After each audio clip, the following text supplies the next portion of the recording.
What if I told you the person responsible for your financial struggle, your emotional chaos, your stalled potential isn't the system, your past, or even bad luck? It's you? Not in some self-help, take responsibility cliché, but in a much darker, more unsettling way.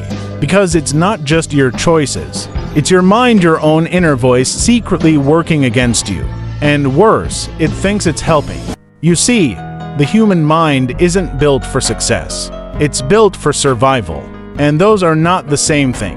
Your conscious desires freedom, wealth, growth are often at war with your unconscious programming.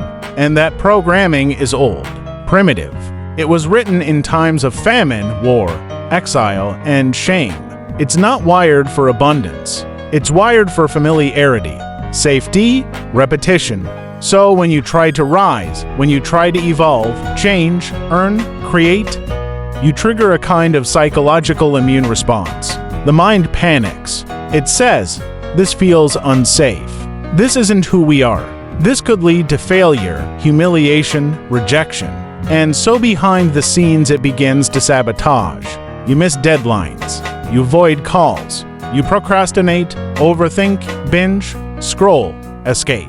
You unconsciously steer yourself back to the known even if that known is scarcity, chaos, or failure. But let's go deeper, because this isn't just about mindset. It's about identity. Your mind clings to a self-image, a story about who you are. And every time you try to exceed that story, even for your own good, it fights back. If you've always seen yourself as the struggler, the outsider, the not enough, then wealth, peace, stability, they don't feel like rewards. They feel like threats. They contradict the role you've been cast in. Carl Jung once said, "The greatest burden a child must bear is the unlived life of the parent." But I'll add this, the second greatest burden is the story that child was forced to accept about who they are. And most of us are still living in that inherited script. We call it self-sabotage. But it's not sabotage. It's self-protection from the unknown version of you. And this is where it gets strange. Your struggle, especially around money, is not always logical. It's emotional, symbolic. Money, to the unconscious mind, is not just currency. It's freedom, power, worth. So if you were raised in a home where money was tied to pain, conflict, or control, you might unconsciously reject it. Not because you don't want it, but because it feels unsafe to have it. This is the hidden logic.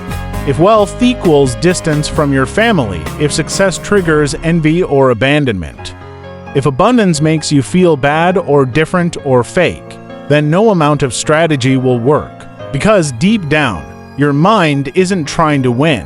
It's trying to stay loyal to old pain, to old roles, to an old version of you that you've outgrown but never questioned. Think of it like this: there's a part of you that is still stuck in the past.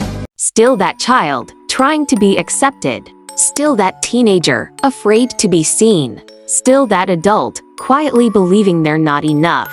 And when that part of you sees you taking risks, stepping up, investing in yourself, it panics.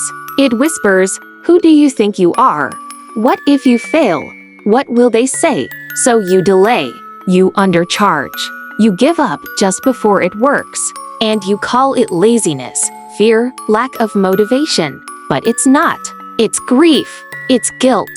It's a subconscious loyalty to the version of you that had to suffer to belong.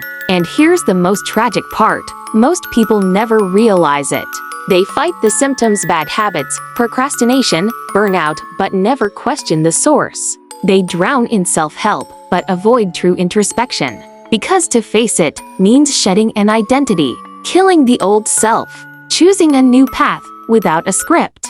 And that is terrifying. Because if you let go of the struggle, if you become successful, clear, sovereign, who will you be? What relationships will you outgrow? What stories will no longer make sense? What ghosts will rise when the noise is gone? That is why the mind turns against you, not out of malice, but out of fear. Fear of change, fear of abandonment, fear that if you become someone else, no one will love that version of you. But here's the truth you need to hear. You are allowed to evolve. You are allowed to outgrow your past. You are allowed to leave behind the roles that were written for a survival story that is no longer yours. The people who needed you small will not applaud your expansion. The systems that benefited from your doubt will not encourage your awakening. But you must rise anyway, because the mind that once protected you can now become the mind that empowers you if you're willing to rewrite the script. It begins by noticing the patterns, the triggers, the moments where you betray your potential to soothe your past, and then choosing differently, gently, consistently, even when it feels wrong. This is not about force, it's about awareness. Self-sabotage loses power in the light of self-understanding. So ask yourself, what version of me am I still protecting? Whose story am I still living? And what if I don't need to anymore? Maybe you're not broken. Maybe your mind is just trying to protect you using outdated fear. And maybe now you're strong enough to let it go. Thank you for watching. If this message stirred something in you, sit with it. Reflect. Let it echo. And if you found value in this journey, help us keep exploring the mind, the shadow, and the self. Like, subscribe, and share your thoughts in the comments.